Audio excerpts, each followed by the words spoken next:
Okay, welcome back to Anime Savants, everyone.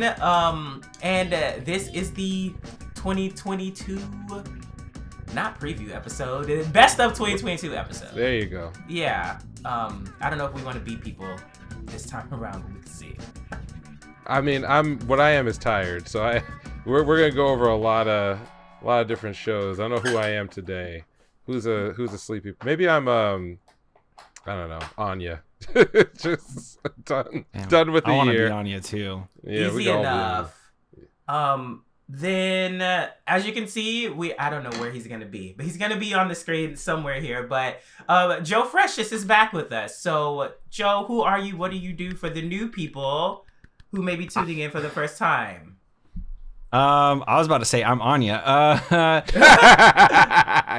I do anime reactions. Yeah, I do a bunch of anime reactions. You can find my channel, Freshest Anime. I just do a bunch of anime, like a lot, like too much. Like I should probably stop. I don't know. It's too late now. It's too late. I'm sucked in. I'm already in there. You cannot stop. Yeah. People will harass you on Twitter and be like, "Where's the next episode?" Yeah, that's probably gonna happen. And I'm gonna be starting One Piece in 2023, which means it's really gonna happen. Shit. Because then if I stop, then I'll be harassed for the rest of my life. Are you starting from the beginning? The anime. Oh, best. Yeah, I'm already 25 episodes in, and there's so much bad animation. But anyways, yeah. But that's like 1998. Like 2000, like so you got a lot to get through. But before we get into it, I do want to say, like, it's funny that you have a One Piece story, because I had a One Piece moment yesterday that I'm not ashamed to admit. I was, doing my usual Twitter delving, and I follow a bunch of accounts that will just post clips of games, like what they call retro games, what I just call my gaming history. And there was a clip that popped up from like One Piece Grand Battle or something like that, and it had I was looking at it. Were you the one that did it? Was it Zoro? It was Mihawk. Yeah, it was Mihawk. And I'm just like, so the game is from 2003. Yeah. And in my head, I'm like, Mihawk wasn't already introduced into One Piece in 03. How is he already in a game? They must have gotten the year wrong. And I went to go look, because they said it was out in 03. I was like, look at this, like, no, it was 03. Man, they had already introduced all of the Shichibukai back then. I am old as fuck. Oh, he was introduced back then. It was just 19 watched the Mihawk years ago. Episode. Yeah, I just watched it. It's like 25. Yeah. So it's real. I didn't realize it was that early, but it was crazy. Jesus. Yeah. My God. Yeah. So I was like, bro, that was 19 years ago. Ain't no way. Wow. So I'm not gonna be mad about going back at some of the old animation, because wasn't that Piero doing that one back then? Yeah. Yeah. So like. Oh no. Wasn't it always? Was it Piero? No, it's Toei. It's Toei. Yeah, always Toei, I think. Oh, it's always Toei? Okay. Yeah, it's Toei. Yeah, Piero, it does the other two of the big three. There you go. Yeah, because, Toei's like super aggressive. Now I look forward to the animation, because it's good. It's really good. Back then. I mean, the only way I caught up was because, it was like 300-something episodes, and I was in undergrad. So I literally just went to class and was like, I'm just going to catch up on One Piece. Now I think that's impossible, but okay, we can come back to One Piece later. Yeah, I just wanted to mention, I just thought One Piece aged me. I have a One Piece story also, in which I got spoiled at a bar. Give me 2.5 years. I have a spoiler story too, but it's not a big spoiler, so it's like whatever. I mean, you have a lot to get through, so that's like you will be so enamored by so much other stuff that you will forget it, and then when you comes up, you'll be like, oh, I knew that, but I forgot. But I didn't know that. So, anyways, let's get started. We start with best music. So, who would like to go first? I'll plant my flag on this one, since I probably have like the narrowest taste of everybody here. I gotta come down on the side of Tower of God, not Tower of God, sorry. Made in Abyss, Golden City. I don't want to think of Tower of God. Made in Abyss, Season 2, Golden City. I think that OST just lives with me. It's one of the few series this year where more than just maybe like a good opening, like I've replayed a lot of tracks, and a lot of it is my bias towards Kevin Penkin, but I think it's hard to think of too many more atmospheric animes that rely so heavily on their soundtrack. I think Attack on Titan is another for this year, but there are others. I think Golden Kamuy also did a good job doing a lot of like establishing of scenes with tracks. Like I identify it Made in Abyss this season with like the old stories, which is what they play when the group first ascends and sees what was it, the fifth floor or fifth level or whatever, what it actually looks like when they get a clear shot and that track plays, you're like, okay, this is evocative, this is big and also haunting. So I go with Made in Abyss for my best music of the year because it just sticks with me. Okay. Yeah. It's hard not to, right? Mm-hmm. For OST, I it's like, it too. Oh man, So, I think. Oh, you did? Yeah, I picked it too primarily because I really like the opening and I really like the ending. But then I was like, okay, well, I can't just give it to this without like going through it as a music major. So like I went through all the songs and I was just like, oh fuck. I was like, he's got the motifs, he's got the syncopation, he's got the tritones, he's got the the loss of innocence through like changing the stat, like what notes are like, which key he's in. All that. It's all in there. It's all in there. Like the Eyes of Itamui, that song. It's actually like devastating because when you compare it to the rest of the track has like, kid vocals or like, men using falsetto voice and things like that, which gives the sense of, innocence, happiness, like hope. And then it's just not, and then Eyes of Itamui is like the beginning of the song is literally like a synthesized garbled mess. And then the rest of it is just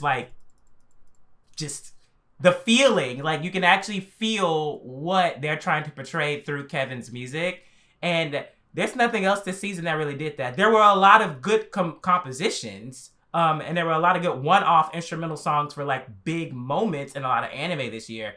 But as far as like an overall like body of work, it's easily Made in Abyss season 2. Yeah, I feel the same. It's just like I don't think there's an OST that comes near it. Like there are 3 series that I think of for like anime, like the music. 3 series that I think of for the music. But if we're talking just about the OST, it's easily Made in Abyss. It just beats everything else for OST. But the other 2 that like I think of for music are Chainsawman, just because it literally is all different endings. So it's like literally all these different songs specifically for the series. So that comes to mind. And then the other one is Bocchi the Rock, because it's a music thing and they got some cool songs, So those are the 3 for all different reasons. But if I had to give one to one series, it's going to be the one that with the godlike OST, like Made in Abyss. And maybe also it's the same thing like you mentioned, James, like a bias towards Kevin Penkin. Like it's just so good. He's just so good. It's the level of effort and the attention to detail because, and I don't know if this is true because I've only seen the interview that he did for the making of the first season's OST, and then a little bit of his work on Tower of God, which is why it was on my mind. And one of the things that he mentions is that he approaches scoring the series like he's like scoring a movie.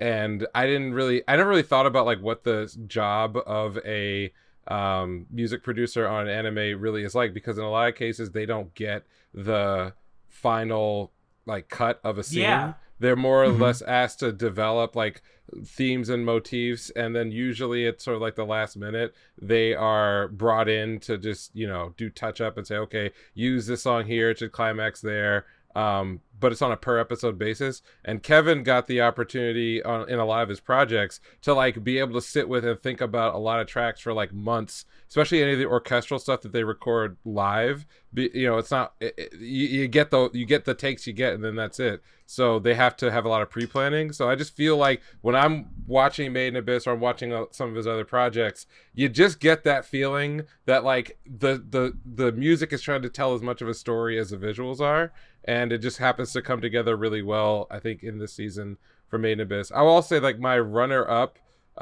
is not necessarily like a series, but like I've been playing Report from that first episode of Bleach. Oh my god! Music, that just happens to have just like that the song's one track. like a year old and shit too. I know, man. yeah, I know, but like that's not enough to like do anything, you know, to put that series in contention. Even though I do think that a lot of they're not quite remixes, but like remasters of some of the old Bleach themes have come out really well. From like a you know, classic big three nostalgia point of view. It's not a soundtrack I'm just gonna put up there with the greats, but it is. But you know what? I do have to say, if we're doing like comparing it music wise, I actually started playing Final Fantasy VII Remake recently, and Bleach really didn't do much as far as like the remixes, because I'm hearing the shit in like Final Fantasy VII, and I'm like, this is like an expanded track, not like a remix. Oh yeah, no, like, it's totally different. This is just like, this is so much better than the original. While with Bleach, I'm like, oh, okay, that's cute. It's a remix. Okay. Yeah, the FF7R battle theme is. I didn't think you could do better than that OG. It's really good. So that conceptualized that for me when I was like, Bleach, and I was like, no, not really, because like when I'm comparing it to this. It's just, in Final Fantasy VII, I mean, yeah, it's not anime, but when I'm thinking about, like, music-wise, it's like, if we're going to do a remake, if we're going to do, like, a remaster or, like, a continuation, like, this is how you need to come at it, so. Yeah. On the Precipice of Defeat, which is that classic, like, the Bleach track that they always play when, like, bad shit's about to go down. Yeah. The remaster that they did added, I think, some new violins, and it's great. It's like... But again, it's not enough to put it over the top of some of the other series. I think that had just had stronger overall original soundtracks. Like, yeah, so that's where I'm at with it. Yeah. So then, best visuals is next. That one's also hard. Well, we're looking at you, Joe. We're looking at you. Because I know that you broke it down. You said best visuals, but then you also mentioned Sakuga, like the best, the peak animations. Well, best visuals as far as like an aesthetic, like you can weight that however you want. I think that two series come to mind, and they're both from this season that I think look the best, and that's Chainsawman and Mob Psycho 100. Mob Psycho 100, complete traditional animation. Every single scene is hand drawn. Every moment is just like there's somebody put in the time to really like intricately like do everything, every single motion. And I find that to just be beautiful in its own regard, even in the scenes that are more sloppy because they're meant to be. They're meant to be. So I think that's absolutely beautiful. And then as far as like just peak animation for the entire year, it's Chainsaw Man is just so beautiful. And I find it so weird that people are like wanting it to be reanimated. That's stupid. They're fucking idiots. Yeah, whatever. Anyways, like it's dumb. Literally so good. And then for me, like I guess like kind of a runner up. I know it's really good, and I know it's the one that everybody thinks is really fucking good, Demon Slayer. But a lot of Demon Slayer is just like really bright, colorful explosion stuff, and it's just like I can't put that over what Chainsaw Man did. Like there's I think maybe the Demon Slayer thing is just I think Demon Slayer's people are used to Demon Slayer style now.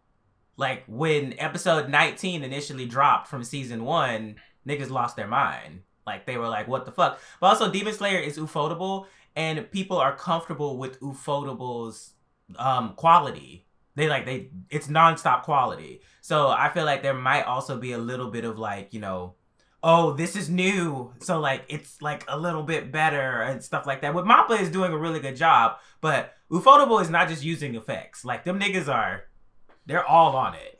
Yeah, and I would say again that like I really enjoy the adaptation of Demon Slayer. I mean, I was on it before episode 19. Such a exactly, yeah. Right, but I think that one aspect that gets overlooked even among people who were fans of the franchise before it got animated is that the color theory that Ufotable brought to the animation does so much. Like if you actually take a look at like a still frame, even some of the most like heavily produced parts of that series, there's not a lot going on. A lot of the backgrounds are digitally painted, and they're deliberately like in not when they're not in motion, they're very flat. But every character stands out because of the lining and all of the color, and again, like the color design speaks so clearly, and they do a lot with like their digital effects that are not the non-explosion stuff to communicate the emotion of what's happening. So like you can very clearly envision and remember most of the key scenes in that season because of those visual decisions. But like on a per frame basis, it's not as if like you're getting like individual tendons being animated in somebody's hand. Like it's not that kind of detail. It's just a very good meshing of color and motion and digital effects, which that's what Ufotable's kind of claim to fame is. But carrying on from that, I would agree. My best visual was Mob Psycho, and I think without like stepping on any of Joe's points, I just really appreciated all the experimental animation. I think that it's easy to take a series like Mob that already has a history of being clipped out for Sakuga moments and just say, oh, we're gonna give you the most like crazy balls out stuff. And you kind of got that with like the dimple fight and other things where it was what you might have remembered taken up a notch from previous seasons where they use way less like CGI support, and they by the way did a fantastic job this season in integrating that. But I agree with Joe that a lot of the hand-drawn, like the rougher cuts, like some of the episodes that take place just in the school, and then some of the visual choices are like my favorite. I think my favorite scene in the whole season was the 2 episodes where Mob was really feeling like he was feeling himself, and they would draw his face like, you know, he's like some North Star stuff, and it was like that's actually not like that crazy. But just the idea that they went along with that and it worked for comedy, but also for telling the story, like things like that meshed with the really over-the-top Sakuga really make that season stick out to me probably more than anything else. The runner-up I would give is maybe a little off the beaten path. I really, really, really liked what was done with Yurei Deco. We talked a little bit about it this year on the show, even though it really wasn't like a weekly reviewable show. But that's another series that took a very different approach with its presentation. Again, lots of bright pastel colors. Everything was like rounded. But when they would go and do like episodes and moments that took place in the virtual world, it felt like the artists and the team of artists were very unrestrained in what they felt that they could do. For example, I think in like episode 3, they have a whole set of scenes where they are essentially doing like a 2D side-scrolling video game presentation of like what the characters are dealing with on the virtual side. But then when they cut to 3 dimensions, you do get the feeling that like the world that they were running in did have that third dimension, and then it became relevant to like how the characters interacted with the space and everything else. And I just think like the character design was really offbeat in a fun way, and it was doing things that visually nothing else this season I think really that I saw was really doing, with like shapes and stretching and playing with the cartoon aspect of animation, which is ironically not really explored as much in anime, even though so much of that squashing and stretching really just come out of that tradition just from like 40-50 years ago.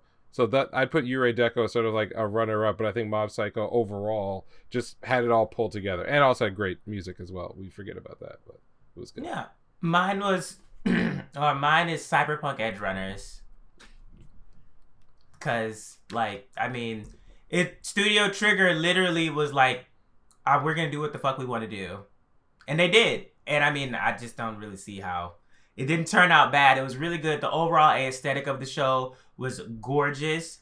And I also really liked how, I mean, I don't know how other people saw, but like the pink overlay and how they like blended that into everything else. And then the seamless transitions. And when you're talking about like cartoonish things, like I got cartoonish stuff from like the Cyberpunk stuff, especially with, I forgot homeboy who got his head blown the fuck off, but the dude with the arms and shit like that, with like the super long arms, that stuff kind of like harkened back to that same kind of style. But then also, Trigger is really good for that, especially when it comes to Sakuga scenes, which Edgerunners had a ton of.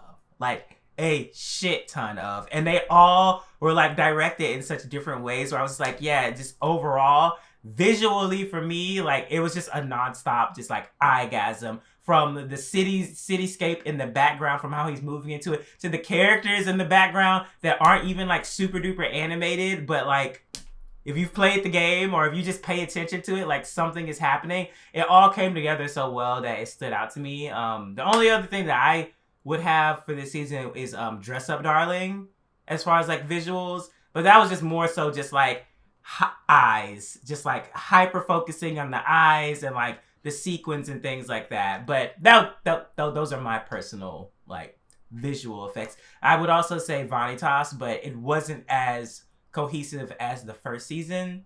Right.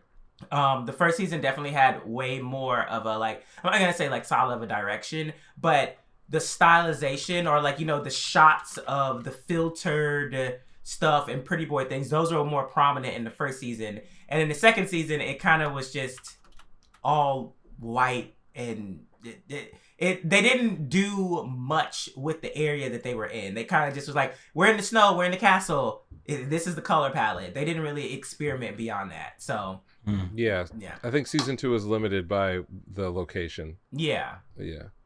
I'm surprised you didn't bring up. Go ahead, Joe. I was just gonna say, when you mentioned My Dress Up Darling, the one scene when they first see the beach, beautiful. Yeah, absolutely beautiful. Yeah, so I totally see where you're coming from with that one. Yeah. I'm surprised that you didn't mention Dragon Maid, because I think that one got a lot of attention, at least on like Sakuga borders. It did, yeah. It did have really good Sakuga, but like overall, it's still rom-com. Mm-hmm. Like it's it has like a clear style and direction and what it wants to. Wait, Dragon Maid was this year? No, that was 2021. I thought I went over in 2022. No, that was middle of last year. It was middle. Yeah, was it? I was gonna be like, no way. September. You're talking about.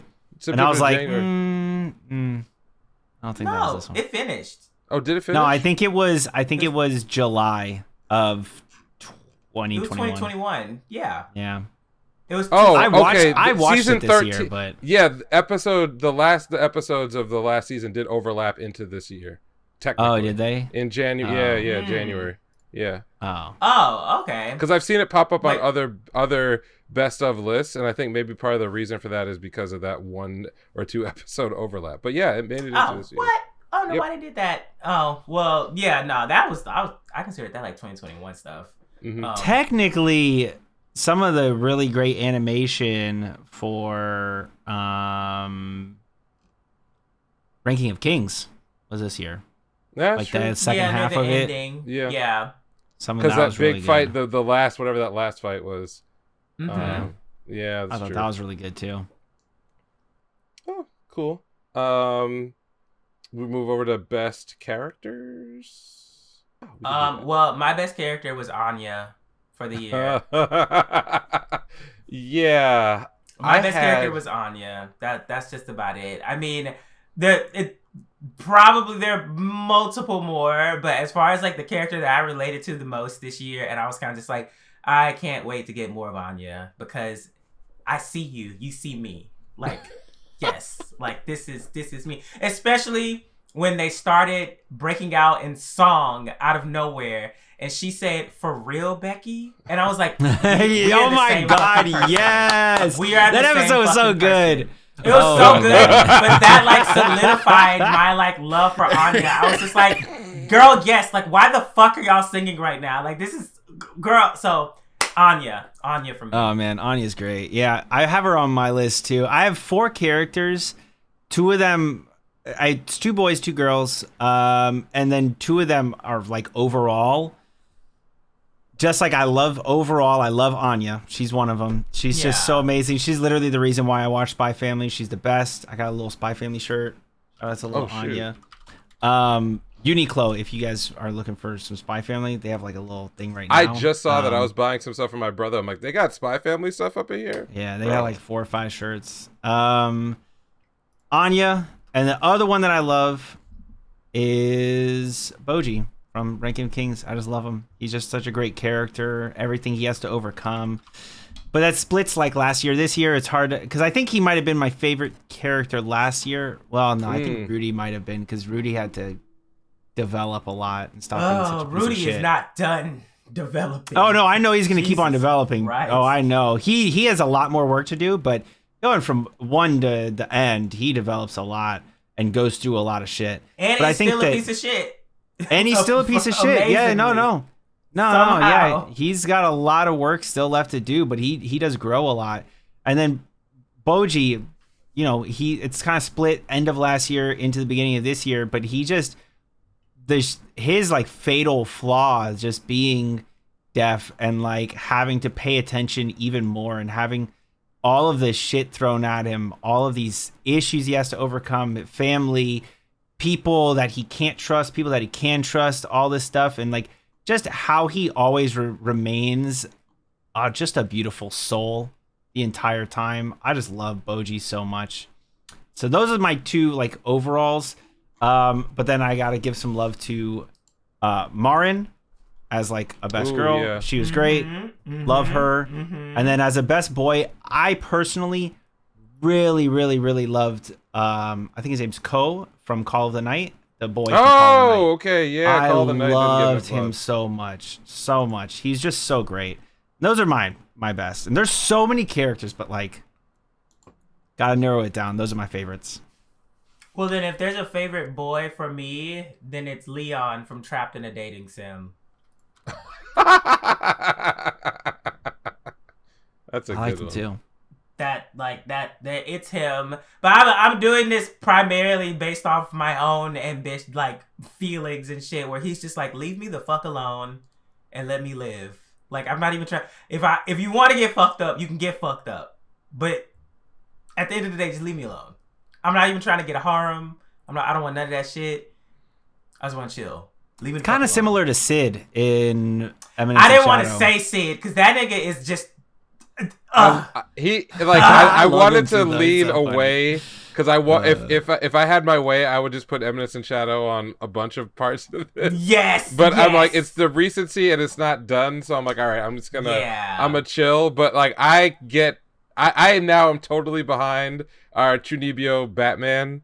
Like, this guy is, especially after the cliffhanger from this week, had me cackling. I'm like, all right, I'll have a lot to talk about this guy next year. I'll give that cast a rest. We should talk about that too, but that's a whole other thing.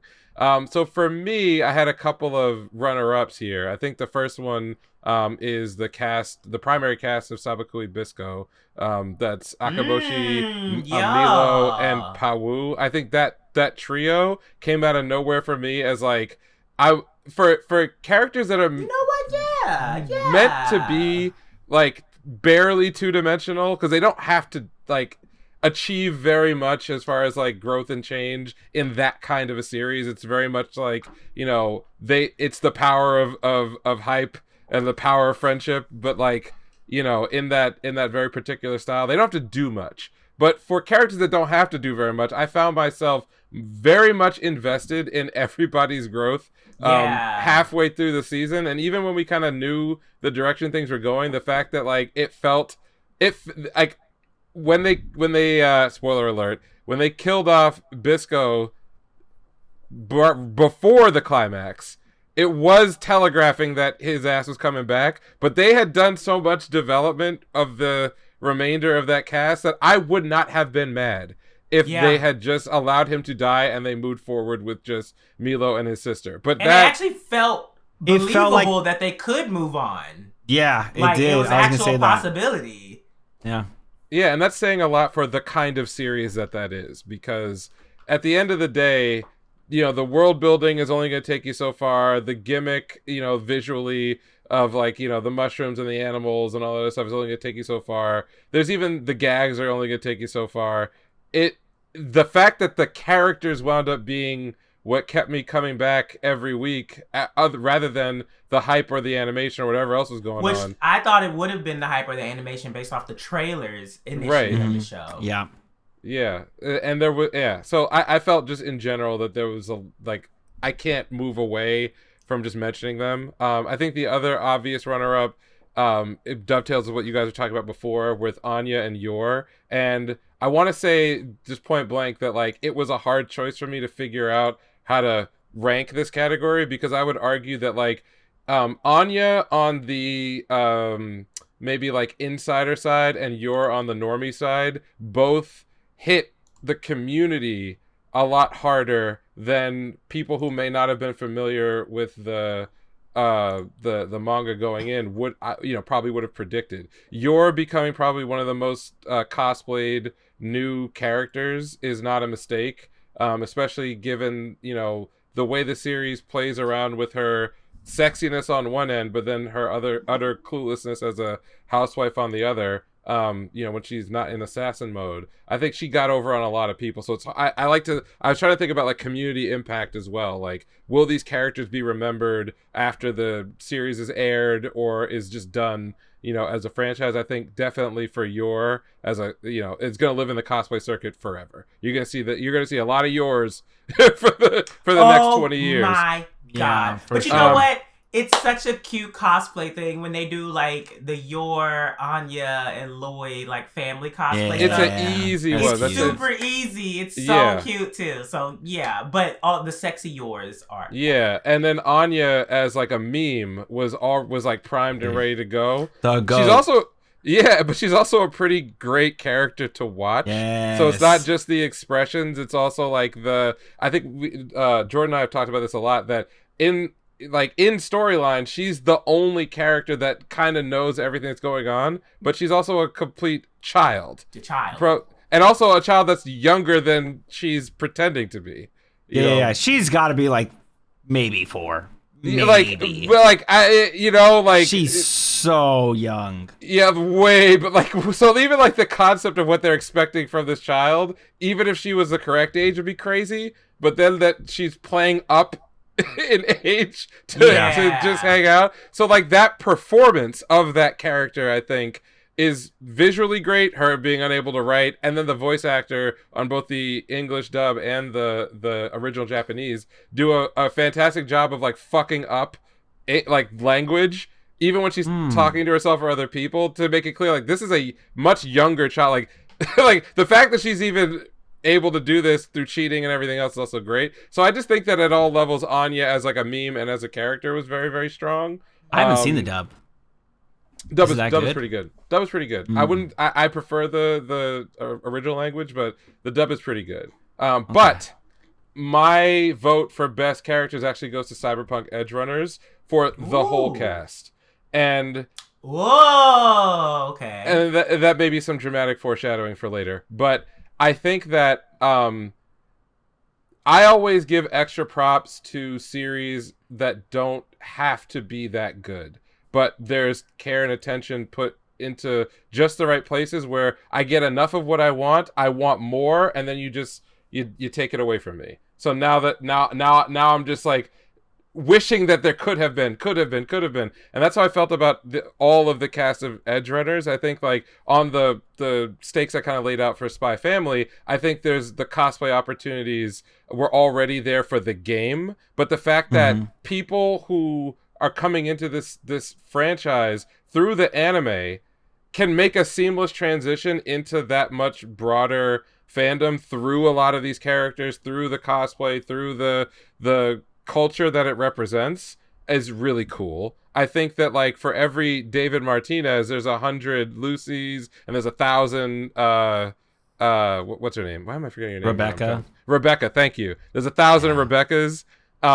Even to the point where there's like real significant discourse over like the design and presentation of these characters, and some of it is unhealthy, but a lot of it is pretty healthy. It's something that, again, it's an impact not a lot of series get to have, and it only happens when they touch a lot of people. I think also the fact that it's a complete story. A lot of the other series that we're talking about, we're either catching them kind of in the middle of what they were trying to tell with their cast versus Edgerunners, which is bookended well. It beginning to end. You have a conclusion. It may not be satisfying to everybody, but all of the cast has their moment and then they go away. They don't overstay their welcome. And then the designs, I mean, like Faraday with the triple eye, Pilar, who's the one who had his head blown off, you know, the iconic arms, Rebecca and Lucy as sort of like belatedly romantic rivals, but also like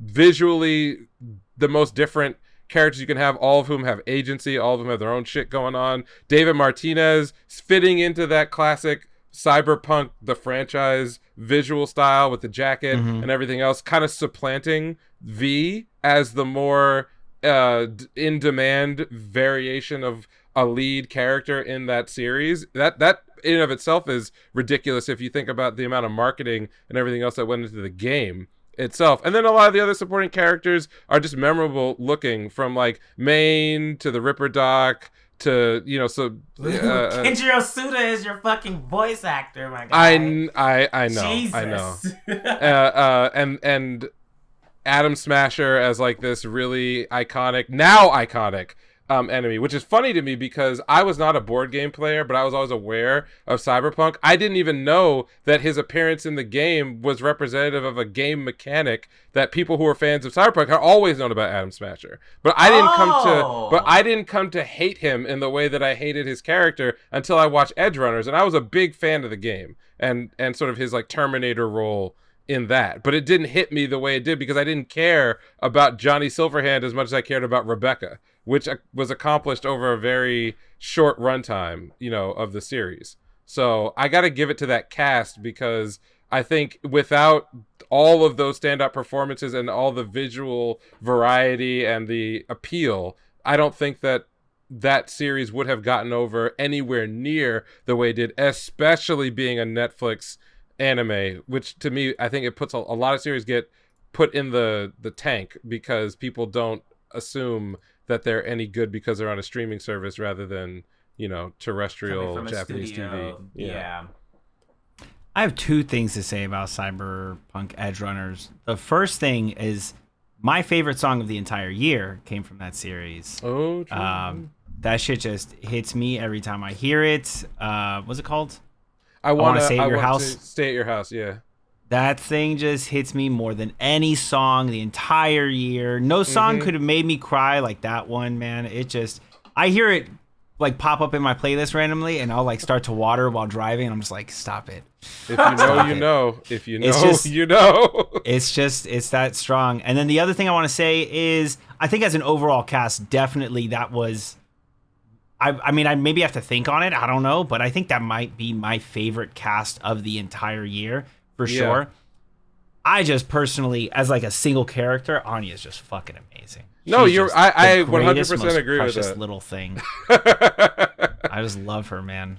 If I could cosplay Anya, I would. There you go. Well, you can creatively. Yeah, creatively. I'm kind of big. I'm gonna be a big ass Anya. What's it called? Yeah, they have like the muscle Anyas walking around at the conventions. Oh, and also you mentioned the mob thing. It's like a Sigma mob, I think is what they referred to it as. Sigma. Oh, okay. The chin thing. Yeah. Yeah. Oh, Sigma mob. Okay. That's great. I'm gonna remember that. 100%. Yeah, and I said before, like how you balance the like best characters is gonna. There's all these different categories that you could lean into, and any one of them is the right answer. Because I agree with you that as far as like a single character, for me, it's also Anya. Who sticks out, but like I can't get over the fact that like the casting for Edgerunners, which came out of nowhere for me, you know, like I didn't know anything about the project and I wasn't expecting it to be any good, but like I was like an episode and a half in, and I'm like upset about David's mom, and like I want to, you know, I saw Rebecca for the first time. I'm like, oh, this is hitting. I see exactly what they do here. Even like Lucy, who I did not want to like from just a straight up design point of view, and then her development over the course of, you know, the big time jumps that series takes, was just enough. I didn't get too much of anybody. I mostly got less than what I wanted because there was a lot, you know, to be done with a lot of those characters. And then when it was over, I was like, God damn it, there is no way to write it right into a sequel. Like, this is it. Shit, I want so much more of this. So that's where I landed on that one. And I would say like another runner-up, not for me, but definitely from the way the community reacted, you know, would be like, again, Dress Up Darling has a really good cast. and I think Golden Kamuy gets overlooked from its like from a variety point of view, that it actually has a really broad. People just do not care about that show, man. They just I think it's the period. I think being a period piece really throws people off. But I love Golden Kamuy, but I don't think we got enough of it this year for me to have an opinion on it. We only got like half the season. Right. But I love it. It's literally my favorite manga. Like I've read through. I'm probably gonna read the rest of it. Like I fucking love it. I have a hot take. I have a super hot take on Cyberpunk Edgerunners that nobody wants to hear. Let's go. Oh, and by the way, I watched it dubbed. I didn't watch it subbed. Mm-hmm. Oh. I thought the dub was amazing. Oh, okay. Yeah. I thought the dub was amazing. Yeah.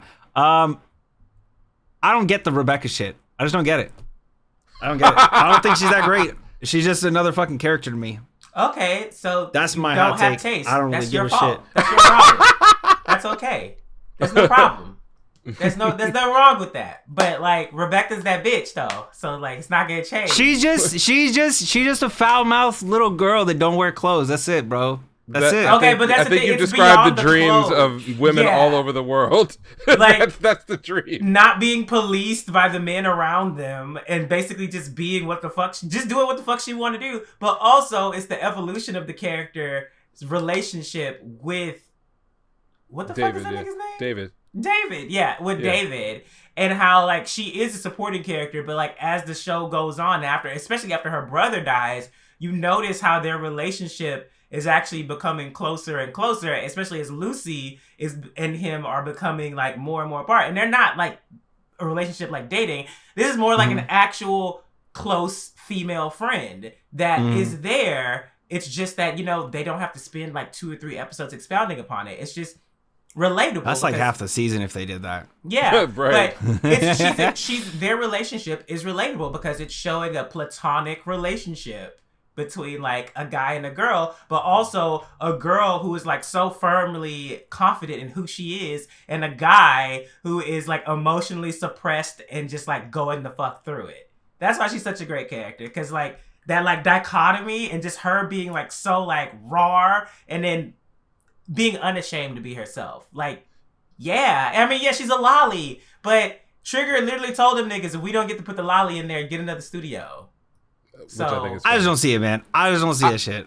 I'll throw you a bone and say that like this is an argument. I don't think she's a bad character. I just don't. I think she's overhyped. That's all. Yeah, and again, I'll throw a bone to that concept because I think that if you stare too long at any character that's in Cyberpunk, you can very easily sort of write out a 2 or 3 sentence summary that could hit people in a very flat kind of way, right? Like any of them, including the core primary cast. Even like David Martinez is like, if you really write out what his motivations are, i.e. everyone else's but not his own, like that's a nice log line if you were pitching, but in practice it's not really all that impressive. And I wouldn't necessarily even say that the writing in the story is like hits on anything more than a couple levels deep on any of these characters. What I like to think about is not just like my immediate reaction, like, oh, that's really cool, I really like what they did. I think more like, well, why did this character hit so many people as hard as that character did? There has to be a reason for that, even if it's like timeliness, right? Oh, well, there was a market for it, nobody was filling it, this character came in and filled that market, ergo big success. And we got millions of lollies. Right. I think that Rebecca as a character works so well because, number one, even if you were already familiar with Cyberpunk and that world, she stands out as a very anime character. Very anime. From the presentation to her kind of like manic, overblown, I wouldn't necessarily tsundere, but like the affect of a tsundere. Like that's something that if you're an anime fan walking into the series, Rebecca is actually going to be the character that you are instantly most familiar with as far as like an archetype. The rest of the cast really draws on the Cyberpunk, the board game, the series, styling and tropes and everything else. Obviously they still, you know, borrow from other places, and it is an anime at the end of the day, but like Rebecca stands out immediately when you see it. And then you add on the fact that a lot of people came into this series wanting to dislike this character, so because there was all this, you know, loose discourse about, you know, the ethics of putting a lolly and blah blah blah. Whatever you feel about that, I think it's a fact that the well was already poisoned for that character in some respect, and then there are others who wanted to defend the portrayal of that character, not knowing anything about it. But the end result was most people watched it, and they were like, "Oh shit, I actually really like this character a lot," either despite myself or not. So getting over that hump, I think, also speaks to the performance and the everything else. But I don't disagree that, like, with maybe the exception of David Martinez, there's not, like, you know, the new ground was not broken anywhere. You know, Mob and Mob Psycho, I think, had a much more interesting and nuanced individual and philosophical story to tell the audience just through that one character. But as like an ensemble cast, I think Edgerunners hit every single high point that you could hit, and then a lot of the lows were washed out because it was short. So it didn't force you to have to like sit with anything for a really long time and really decide if you loved it or you loved it. So that's kind of my read, which I like, because it's accentuate the positives, hide the negatives, and that's why I think they got. Okay, well now I'm gonna just my hot take. I'm gonna watch the. Yeah. But you know what? It's a good hot take. Yeah, nothing wrong with it. Be careful. I'm gonna get blasted for it. Yeah, I'm gonna get. I haven't told anybody that hot take. This is my first time mentioning it. It's on the internet now. This is still a safe space, all right? I probably get. Go ahead.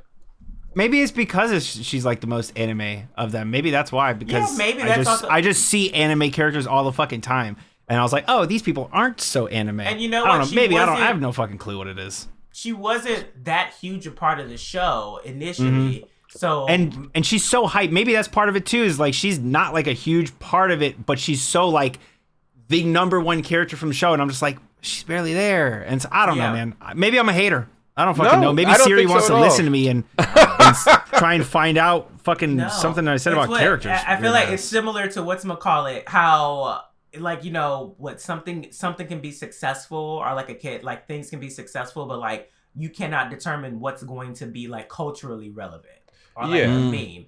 And that's just what happened with Rebecca. Like, I'm pretty sure they weren't intending for her to be like the all-star. It's just that people were just like, I just fuck with her. Like, just to a lesser degree, it's like the phenomenon with Ed in Cowboy Bebop, because over a 24 episode runtime, of which like 20 episodes, well, not 20, I would say like 16 episodes, or somewhere between 14 and 16 episodes, Ed is part of the primary cast. The moment they kind of enter the scene, it's like a cartoon character has been introduced to this noir, to this like noir space, cowboy movie that Which one's Ed? Ed is the redhead that was the computer hacker that's manically bouncing. Oh, the one looks like a kid. That one. Mm-hmm. Yeah. Oh, okay. Like, this character is so different from everybody else. I mean, there's humor. There's a lot of humor in Cowboy Bebop. There isn't like a character that's like bouncing all over the screen, squashing and stretching, doing like, you know, combat rolls in the scene, breaking stuff, you know, howling around with a dog. Like, it's so off the reservation for the tone and the energy that's there, that it's, for a character that's barely there for half the series, everybody remembers Ed and has all these like, you know, positive feeling. And to be fair, they do the exact same trick in Edgerunners that they do in Cowboy Bebop, because Ed is this like crazy wild character. They have some skills that are recognized in canon in the universe as being very helpful, but it's not really until like the end of their story that you get this introspective kind of emotional recognition of like what they've been through with their family, and like, you know, the way they interact with the world and the rest of the characters on the Bebop. And by the time it's over, they're very sympathetic. They've been humanized. But that was preceded by like 6 to 8 episodes of wacky fun whenever that character's on screen. Rebecca kind of did the same thing. It was all fun and games until Pilar got his head blown off. And then you got to see two ends of her character, neither of which are particularly flattering. One is like the suicidal rage monster that very nearly gets her and a bunch of other people killed. The other is her softening towards David as she realizes that he's basically killing himself. And she both can't be the kind of friend that he'll listen to, nor can she have the romantic relationship that she wants. But she can try. So that kind of like brings her energy all the way from like 110 down to like, below, normal human range. And so when you see that, I'm just saying, I think it's the same thing as why people gravitate, because they can make the argument about depth that's kind of superficial, but it's there. But also, again, you had your expectations subverted 2 or 3 times. By the time you're out of the wheel of that character, you feel a lot differently going out than you did coming in, theoretically. Now, for other people, she's just a loud, angry lolly with guns, and you know what? That may be enough for them. So again, I don't think. Watch it. Don't over. don't well, watch it with the Japanese dub. You need to hear Kenjiro Suga. I will. Yeah, that's my plan. Okay, good. So we turned that one over.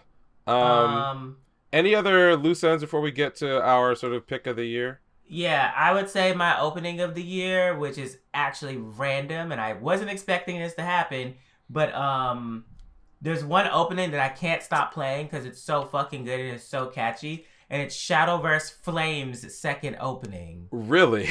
It's fucking crazy. I gotta hear this. The song is TikTok, ironically, but it's not like Kesha's TikTok, nor is it a TikTok app trend. It's the song is TikTok, and them niggas be singing on that shit. Like they got the range, they got the notes, they got the timbre, and the song is well produced. It's like, and it's a good little bop, and then you get into the show. It's like, it was so good that I was like, okay, let me see what this show's about. Like, let me go read a synopsis real quick. Even though the show's not for me. Like this is right. Yeah, this is for like the 6 to 12-year-olds right now. Like this show is not for me, but them niggas made that opening look really entertaining, and the music definitely shot it to another level. I just listened to a few seconds of it, like, oh shit, yeah, this is kind of. It is kind of good. It is kind of good. That's cool. Joe, what about you? Any loose ends? If we're talking best OP, it's an easy one for me. Ranking of King's second OP, best OP I've ever seen. I think it's just an amazing overall. Everything you want in an OP, I think, is just absolutely phenomenal. There are a bunch of great songs that I've loved throughout this whole year for OPs. One song that I cannot get out of my mind is there's a ton, actually. There's so many. I can't even you know what song I really like? I really like this second Spy Family OP. It's just really good. Happy and man, I love anytime anyone hits a high note. One. I do like that one. Crazy. I'm with Joe on this. I do like that one. I was expecting more.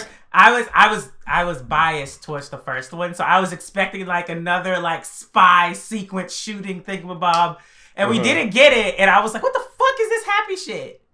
And so I love it. That easily Ranking of Kings. It's just phenomenal. Probably best OP I've ever seen in my life. Maybe not my favorite song ever, but I still love the song. Maybe not my favorite song, that part. Before the chorus drops. Okay, I'll if we're going with like offbeat shit, I gotta say it's not an opening, it's a voice acting performance, and don't kill me on this one. Oh my god, it's from Harem. Nope. No. Oh, okay. No. This is from Spy Family. The VA who does Bond, the dog, kills me on a regular basis. But when like they're just, like just like having like, because there was that little episode they did where like Bond was mad that Anya was really into the penguin, and like jealous. The fact that they killed the penguin still takes me out. Like it showed the bloody body. It did, but like the VA performance, because there were a few like words like thrown in there. Jealous. Yeah. I could always get exactly what that dog is thinking from just the sound of like the human fake bark. That's definitely supposed to not sound like a dog. Like everything about that is just like an instant gag for me. So I just laugh my ass off over some little shit. So like, I don't know who does Spawn's voice, but damn, just catches me slipping every time. Have you guys seen Chainsaw Man? Yeah, 100%. Yeah, he's seen it. I've only watched Have you 4 episodes. seen the English dub for Kobeni? I know what you're. Oh my god! Shit. Oh my god! So good. It's phenomenal. Don't summon the crazies here, please. We've had the Kobeni. God. Multiple Kobeni conversations. I like both voice actors, but I don't know. I'm pretty sure they don't. When they do the dub voices, they don't give the Japanese voice as a reference. Like I'm pretty sure they don't. It sounds a little similar, but it's so good. So that's what I was gonna say. Is like the fact that 2 VAs, probably with a little disconnection, were given the same the same description of what they needed to do, and they found ways in 2 separate languages to be just as annoying as each other, but still, capture who that character is a underrated outcome of this season.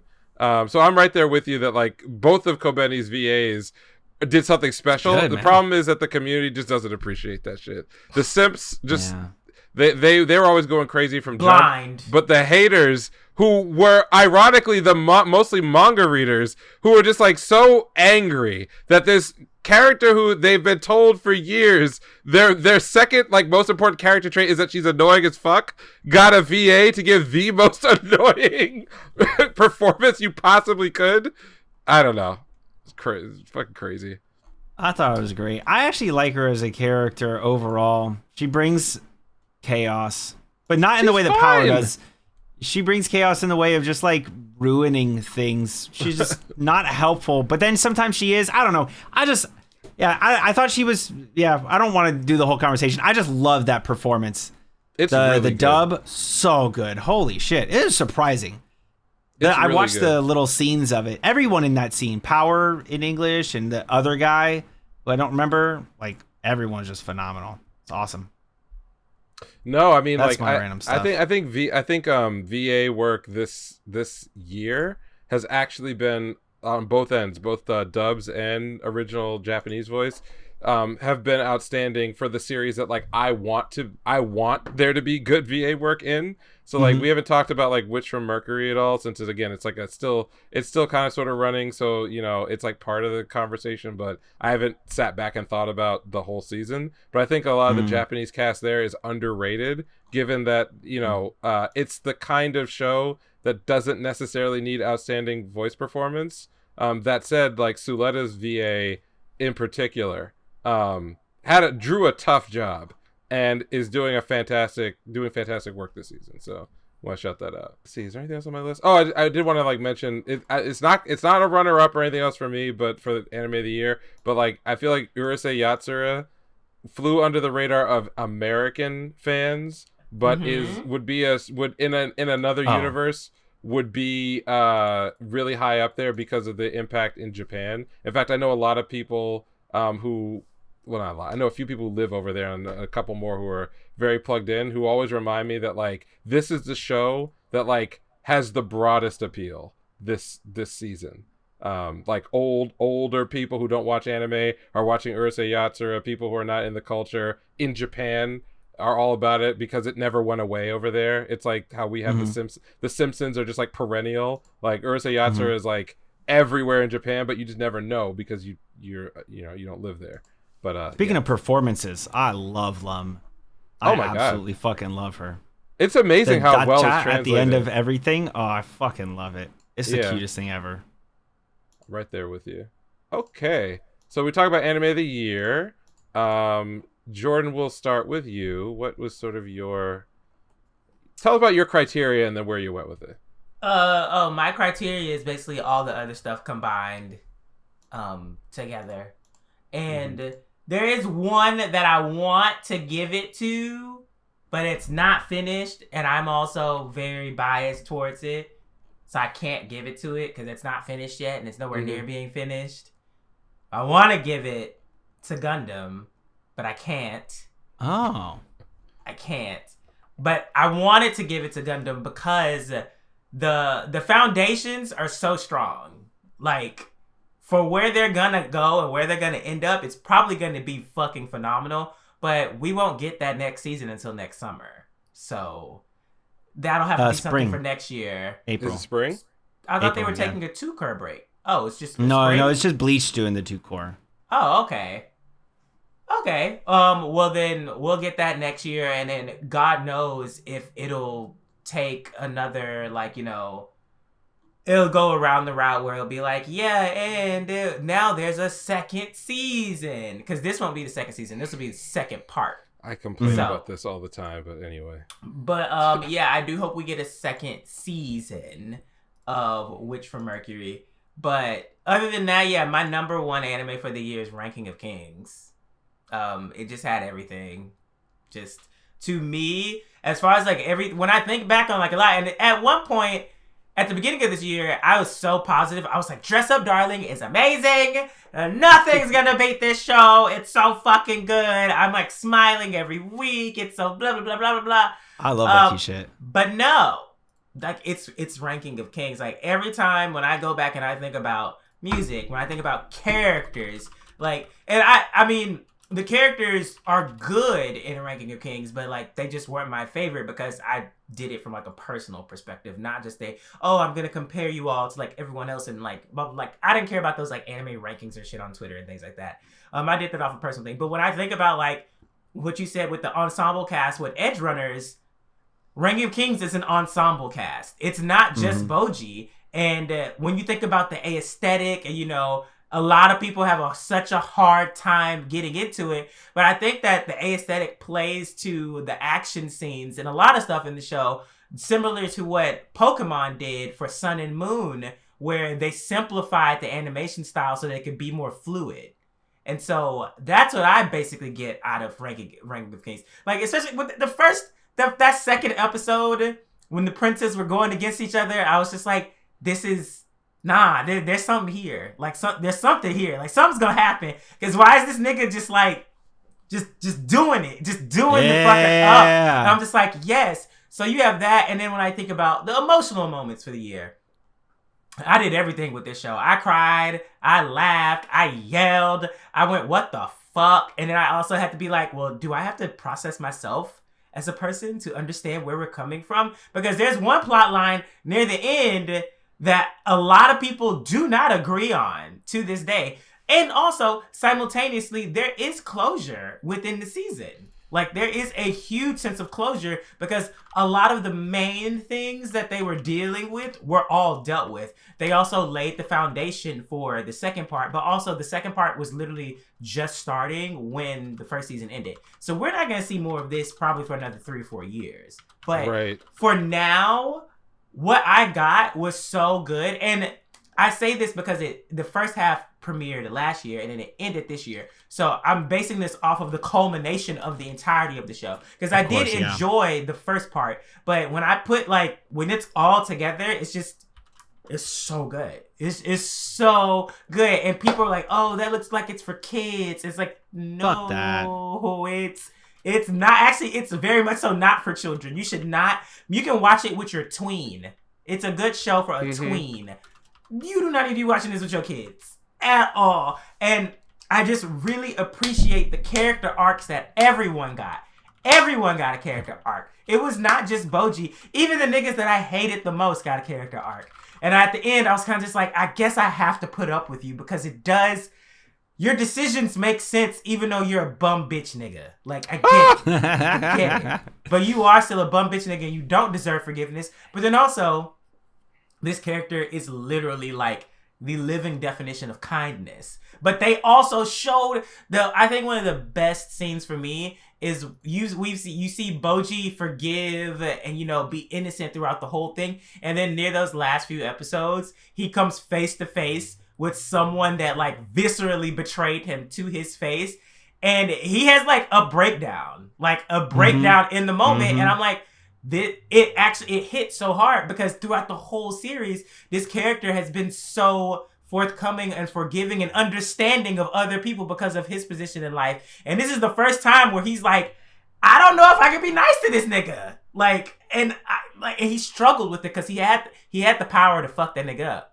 he had the power to fuck that nigga up, and he didn't do it, and he was struggling, and it was, I mean, I don't want to watch children struggle, but I felt like that was so earned and just like evocative and just wrenching, because I'm like, damn, like, you, shit, like, I wasn't expecting you to actually go this way. And that's just with the main character. Like, this happens with so many of the other characters, just to a lesser extent. So yeah, my number one, like, easily, period, in the story. The Saga scene where he was fighting his dad, or the image of his dad, where that nigga like ran up the wall and like ran through that little corridor, popped the fuck back out. And then my favorite scene is when he ran up the arm and they did like the sparkle animation, and then he just came through on that nigga and he was washed.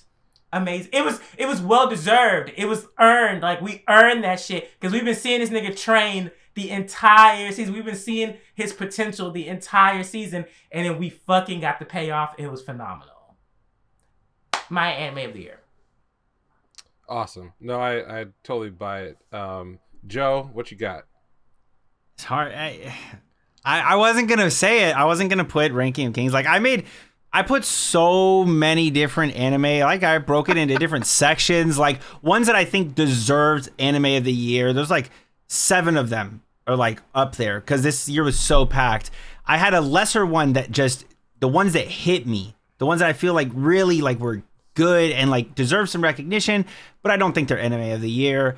You know, stuff like Spy Family and Bleach and like Isekai Oji-san for like a comedy. Oh my god. And there's just so many that like were really good and like hit me, but they are not anime of the year. And then there was a bunch of other stuff that were also really good, but again, I didn't see them as anime of the year. And I actually had Ranking of Kings in that tier. And I think the main reason why it's hard for me to like put, like, I want to put it, it's just like, I think when you have a series go from like fall, you know, from It's October hard, through March, and it's in 2 years, then it's like, can I do that? Can I say that 2 years in a row, this is the best anime? Now, I know, I don't think last year I gave it best anime because we also had Odd Taxi, which was phenomenal. And Mushoku Tensei, also really good. And Link Click. So many good series last year, but like, if I'm not giving it to Ranking of Kings last year, I have to give it to it this year because Ranking of Kings was absolutely amazing. But some other ones, obviously Made in Abyss was phenomenal. Chainsawman, as much as some people might not like it, I love Chainsawman. It's one of my favorite manga ever, and I can't say that it was the best only because a lot of the good shit in Chainsawman hasn't even come. So much more shit to come. I don't know if you guys and read I'm the a manga reader as well, so I agree with you. So much more shit to come. When we get the final season of part 1, that'll probably be anime of the year. It'll be so fucking good. Everyone's gonna lose their fucking minds. So I can't really give it there. And I would say that the two really, for me, honestly, is Ranking of Kings or Mob Psycho. Mob Psycho more because it like just filled it all out. And that Dimple episode might be my favorite episode of any anime this year. It was so good. I'm gonna go Ranking of Kings. Fuck it. I love Ranking of Kings, man. Ranking of Kings. I was preaching that shit. I was preaching that shit. Yourself out of it. You were literally like about moving in the opposite direction. I can't not, because I don't think I gave Ranking of Kings anime of the year last year because there were so many good ones. I think I gave it to Odd Taxi, which it's hard not to. I thought Odd Taxi was amazing. And if I didn't give it to it last year, I have to give it to it this year because I love Ranking of Kings. I preach that shit every fucking week since like week 2. I don't know if I watched it during week 1. Maybe I think I watched it late. Like I think you were the one that told me to start watching it. I told everybody to start watching that shit. I love Ranking of Kings so much. One of my favorite anime ever. And again, that OP, man, just the best OP I've ever seen in my life. Look at that. Look at that. A chord. And now you're gonna get Discord from the one guy who didn't watch Ranking of Kings. So either that buys me out of criticism, or I'm just a poser and I missed the best show of the season. I mean, I guess the comments will have to decide. So I kind of telegraphed where my show I know of where the year you're was. going. We all know. Yeah. Everybody knows. Yeah. I kind of telegraphed that. So to drive up the suspense even more, talk about things I did not choose, even though I really, really like them. The first is that I'm a connoisseur of trash. and that's why I'll probably be talking where this is going. No, we'll see. We'll see. All right. So one show I threw out of the possible top spot had to be Eminence and Shadow because it's not finished. Yeah. And B, it, if I were to put it down on any of the other areas that we sort of chose as our criteria, best characters, best visuals, best music, I wouldn't necessarily say it sticks out at the top of any of those. But I think I this is a mantra I repeat, and we have said it here and we've said it in other shows. When a property does things it doesn't have to do and does them in a way that's exciting to me, I tend to give it a lot more props than something where I'm expecting, investment, greatness, production. And I think like Eminence and Shadow kind of falls in that category of like, you didn't have to, but I see what you're doing and it's working for me. But it's still trash at the end of the day. And so it would be like the king of the trash for this year, but had to walk away from that one. Similarly, I thought that Dress Up Darling and Spy Family would both sort of sit higher in my rankings for the year because I think both for different groups of people are some of the best entry points into anime that I've seen in a very, very, very long time. Especially given that for both of them, in concept, if you just describe what they were to people, they don't come across as your very typical high-profile genre hits. But they, and I know this from personal fact, they appeal to an audience, a new audience, a female-heavy audience, but also like, my own wife, when I use her as my litmus test for like what could get over and what could grow a fandom, because she's familiar with anime, but she doesn't watch it. And when I put something in front of her that she's like, oh yeah, that's cool, I want to see more, I take that as a more of an endorsement of like it hitting all the right marks. So both of those were kind of up on my list as well. And I also discounted things that like I'm already super familiar with. Like we talked about Made in Abyss. Like I think that every part of that production, especially given that the last thing people saw of it was a movie, and it's still, every part of it holds up, and it's a unique concept to this day. That's another one that I would have normally put in there, but to bury the lead enough, I gotta go with Cyberpunk Edgerunners. I think that just from my experience watching it, I can only go by what I felt, and what I felt was a kind of immersion in a thing that I already knew I liked, but I didn't know that I liked it as much as I did. I thought that it had standout music beyond just, the big track, I Want to Stay in Your House, but just I think from like a general scoring point of view, it felt cyberpunk to the core, and it wasn't just a lot of like skitsy electronic music. There were a lot of like instrumental tracks, a lot of guitar, like especially when they're sort of out of the city. I think like as far as iconic visuals, it is littered with them, and I'm such a sucker for Studio Trigger. They probably could have like animated a ham sandwich for 8 episodes, and I'd still be raving about, oh, what a great job they did with the extra olive in the toothpick. Promare, right? You watched Promare, right?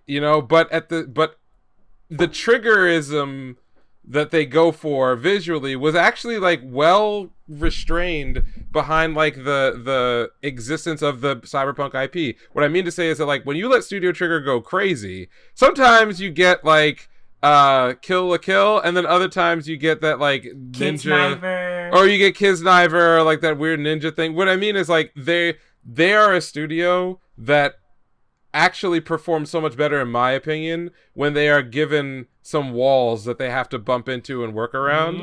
And given how big the Cyberpunk IP, I mean, let's be very clear. I may like Cyberpunk personally, but that IP was in the fucking toilet when this anime turned their shit around. This tiny ass little anime on Netflix turned it around, rehabilitated an entire IP. $200 or $300 million franchise that was like on the worst kind of life support from its own community. And it did it by essentially pulling in the kind of like weeby edgelords that often destroy communities when they come in. So the idea that not only was it a high quality show, the great cast that I already talked about, you know, enough iconic music to make it stand out, the vibes, the non, I would say like the normie fans coming in, the I don't know what I would say, but like impressing anime nerds that this is like a legit fucking series, and rehabbing IP that was in the dirt with its own fans in the worst way. It's hard for me to overlook that, just because there's some series I think that probably were more inspired or more original. And again, I didn't see Ranking of Kings Beyond, I think, the second episode, but I have really positive feelings for what I did see. So I totally buy that as a, you know, show of the year. But wake me up again next year when I'm like talking up why we should be considering Eminence and Shadow for this shit, even though it's some of the worst trash. It's just, there's gonna be a lot to deal with next year. Just oh my god, yeah. First core, and then Hell's Paradise is coming. More Jujutsu I'm gonna be the biggest. More Demon Slayer, more Vinland Saga, be the biggest. More Attack on Titan. I'm gonna be the biggest Hell's Paradise chill you've ever heard. I hope I will too. Yeah, man. I have all the volumes of it on my. Oh, you do? Okay. You can't see them. They're down there. I haven't watched it. I haven't read it. I read the first 4 chapters, I think, 3 or 4 chapters, and then I was like, I'm not gonna read this because it's so good. This is like, it's one of my favorite things. Like, just period, is Hell's Paradise. So you read it all? I have. I read up to like 1 chapter after they go to the thing. I'm trying to be very vague. I read like 1 chapter past that when they go to the thing, and then I was like, oh, this is good.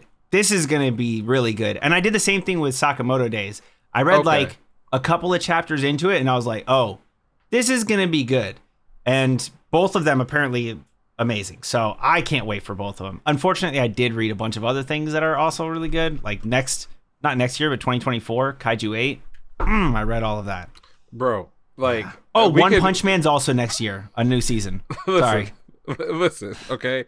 Hell's Paradise is one of those things that I need to live up to what I've already seen of just the television production.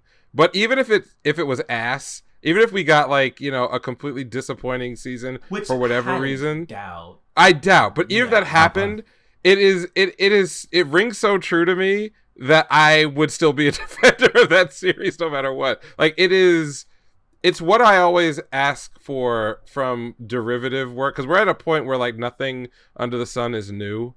Everything is gonna have like you know, both a precedent and sort of a commonality with like the current stuff that's out there, where you're never gonna be able to say like, well, you'll only get this experience if you read or watch this. Hell's Paradise pulls the right stuff from the right historical base, and I don't want to give anything away, but it's pretty obvious. You read the first 4 or 5 chapters. It's pretty obvious where it's getting a lot of its inspiration from. Yeah, but that's the point, is that it wears it on its sleeve and then goes in a direction that can live on its own. That to me is evolution. I love it. Art is great. Concept is great. The cast gets great as it grows, and then it kind of, you know, leads to a ending you would hope for, but it's still awesome. So I'm ready for it. Just let it wash over me. But that's for next year. For this year, I gotta live my truth, and it's gotta be Cyberpunk Edgerunners for me because of the heavy lift. That's my take. But I don't disagree with any of the other things that we brought up here as being possible top shots of the year. So cool. We did it. We did it. Yeah. That was really good. Yeah, it's a lot. It's a crazy season. Crazy year. Yeah. I mean, I didn't even watch that much this year, to be honest. I could have watched much more, but I didn't. Like, I didn't watch Shield Hero. You didn't miss anything. Yeah, I heard that. I heard that, unfortunately. I didn't watch Licorice Recall, Call of the Night. Okay, like, there's stuff I still need to catch up on, which I'm not even sure if Licorice Recoil would have even been in my stuff. I didn't watch Bocchi Rock, even though that's like the #1 anime from this season. Oh, that's the one thing I have to talk about real quick. Yeah. Bocchi the Rock, I got to give it flowers. I looked over it. The only reason I can't give it Anime of the Year is because I am not a sucker for slice of life. I don't love Me slice neither. of life. There's nothing about slice of life that makes me go crazy. But with that said, Bocchi the Rock was really fucking good. And I don't know if that speaks more to the series as a whole or what. But despite it being very, very, very slice of life, I absolutely loved it. There was no romance in it. Still loved it. There was no... I think it was one of the funnier anime of the year. And I think you talking about Eminence and Shadow, that's just one of my funnier anime of the entire year. My God. But Bocchi the Rock definitely deserves some love. And anybody that says Bocchi the Rock is their favorite of the year, I don't blame you. It's just I'm not slice of life, so I can't really do it. I would never give anything slice of life anime of the year. I just can't do it. Doesn't deserve it. So, In my eyes. honorable mention then, what was the worst show you guys watched this year? Strongest age with the weakest crest. Holy Bro, shit, that was fast. oh my God. Oh my God. Oh my God. That was so fast. Holy shit. Strongest age with the weakest crest. It is the Really? most generic garbage. Yeah, it sucks. Everything was nothing. Wait, is that the one where he was like, he reincarnated and he was like, everyone doesn't know how strong this Yes, crest is? the same I fucking watched that. story. Oh, Oh yes. no, look, the So instructor's a bad. demon. How did that happen? Okay. It's literally like the same copy pasta of. Literally next season. I just by looking at like trailers and whatever, there's literally 4 more of these fucking things. Yeah, 4 course. more of these copy pasta shows. Yeah. Including Misfit this Demon is King perfect. Academy, which I think was the best of them. Yeah. But Strongest Age with the Weakest Crest, everything's bad. The whole reincarnated concept, the fact that they literally just, the worst possible part of it, for me personally, that I think is so fucking bad, is he has we get no backstory on him. Nope. As a kid, nothing. Like, he just shows up, he's of age, goes to the town, goes to the smithing place, instantly exactly what becomes you're friends talking with the about. 2 fucking I girls. know for exactly no where you're reason. going with this. They have no reason to trust him. No reason. It's for actually anything. insane because then she just so gives him her bad. shit, and it's like, Just who is here. this guy? I trust you with my fucking life, and they don't even know like that. Oh my fucking! I'm gonna get so mad. I hate it. It's literally the worst fucking dog shit.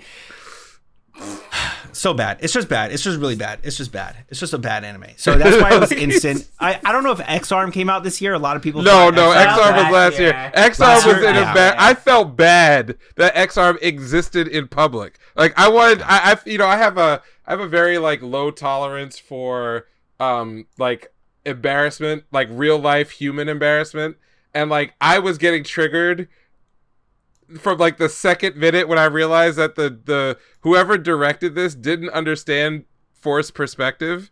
And I'm like looking at this like, you have a 3D camera and you literally don't know how to use it. Let alone the fact they couldn't animate anything. Like, a walk cycle was painful to get through. But that, like, you could have a character jump across the screen and you don't even know how to, like, or have the wherewithal to, like, pan the camera to set up the next shot where they land. Like, some basic ass shit. Like, basic action direction. Didn't know it. Clearly didn't know. And then when I went and looked up the staff, and it was actually the case that none of them had any experience making television. I was like, this is someone's sick joke to ruin somebody else's career. Damn. To give them a project like this, put it on actual television, like, you're just trying to fuck them up. Like, this is not cool. Like, someone needs to stop this shit. What's my worst? Yeah. My worst of the year is probably Tribe 9. Oh man, that was gonna be mine. Probably Tribe 9. I only watched I have a second. Which one's runner Tribe up. 9? No. Tribe 9 is like the shitty baseball. I Sci-fi didn't watch that baseball. one. Yes. I didn't watch it, and I think you guys were telling me.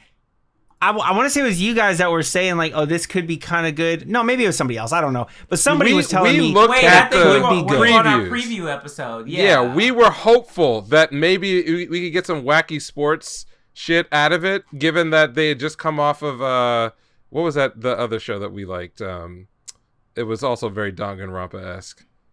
Oh, Akudama Drive. Yeah, we liked Akudama Drive, so it was like it was the same production team. I think it's the same. They have I think Leiden Films has 2 units, so it was the same unit that did Akudama Drive was doing Tribe 9, and I just like this kind of the art style. Little did I know that not even the art style would survive that horrible writing and the bad direction and the horrible sports concept that they had. It was one of the most irritating things ever. But no, I'll back off of Tribe 9 and go with Black Rock Shooter because I have so many questions. I have so many questions about this series. The biggest one being, how in God's name did Disney decide to put their, not just their money behind it, but literally they list themselves on the production team. It's in the credits of episode 1 where there is a rape scene with children. I just want to know.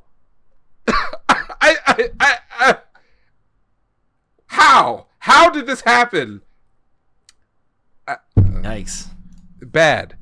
And it's also like the most trite shit you could ever write.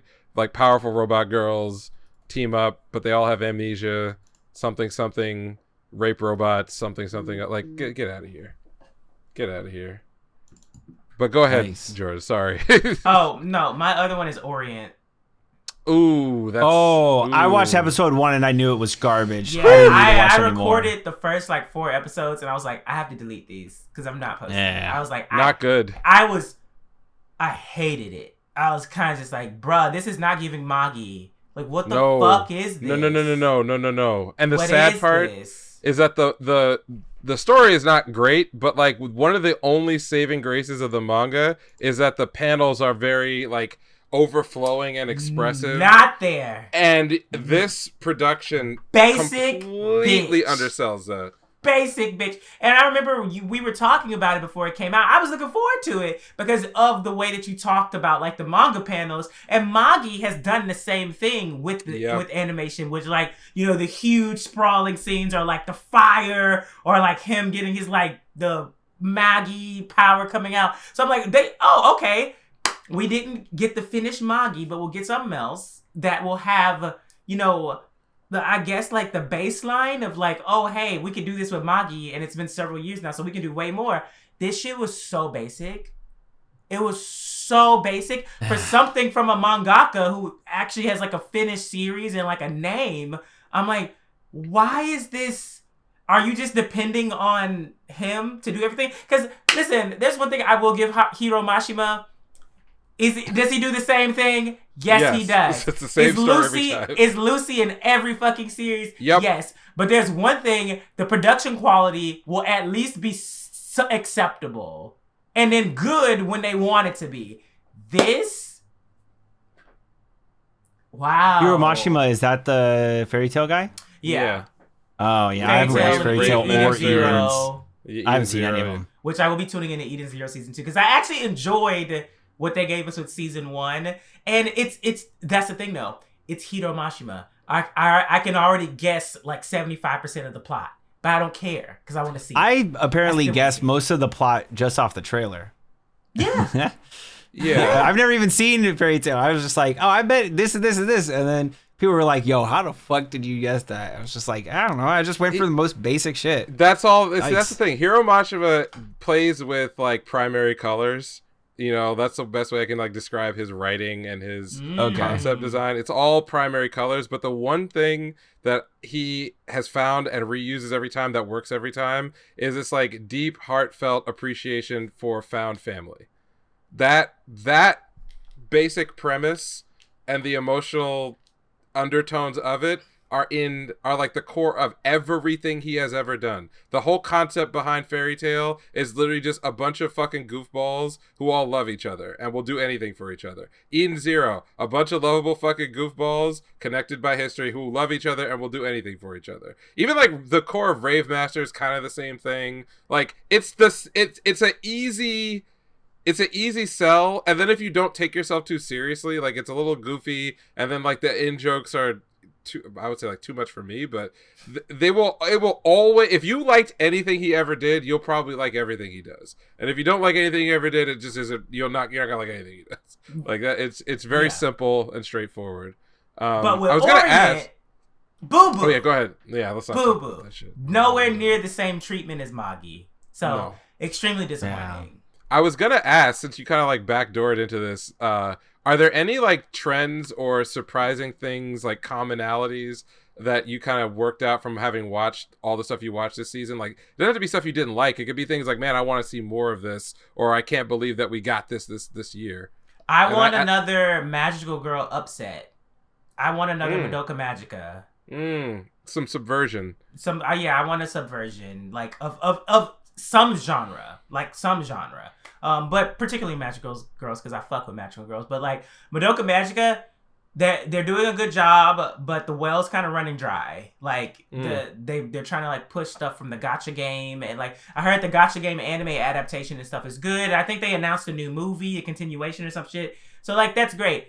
I want I need something to shake some shit up, because I mean, I could say that, you know, we got all these isekai that like explore this and that, and that's all great. But I remember when Madoka Magica was airing, and I watched that 3rd episode, and it ended, and I went, "What the fuck is going on?" Like literally was shocked, and was running and telling people, "You have to watch this show." "Oh no, you have to watch this show. You have to watch this show. You have to watch this show." And then like less than a year later, it was just fucking like insane. It was just huge. I really don't feel like there's anything like that right now. Like it just seems like everything is hype, and it lives up to the hype, or you know, it disappears. There's nothing that just comes out of nowhere, and you're like, "Yo, this shit." Like hop on this shit. Like yeah, like Ranking of Kings, but even so, Ranking of Kings isn't even really getting that much recognition.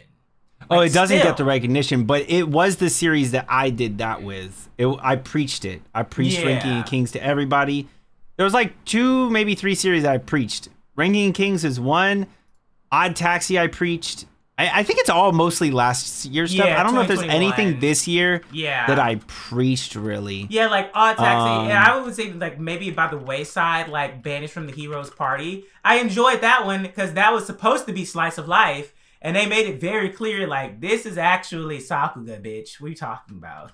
Like, the last few I didn't watch that one, but I probably will because it's going to get another season, and I heard good things. But the one thing that happened to me during this year is I am just done with the most basic isekai shit. I'm just done with it. I'm just done with it. I feel like I just can't do it anymore. Because you never know which basic one is actually going to I can tell now. I can tell now. Basic, but it's actually going to have something else going on for it.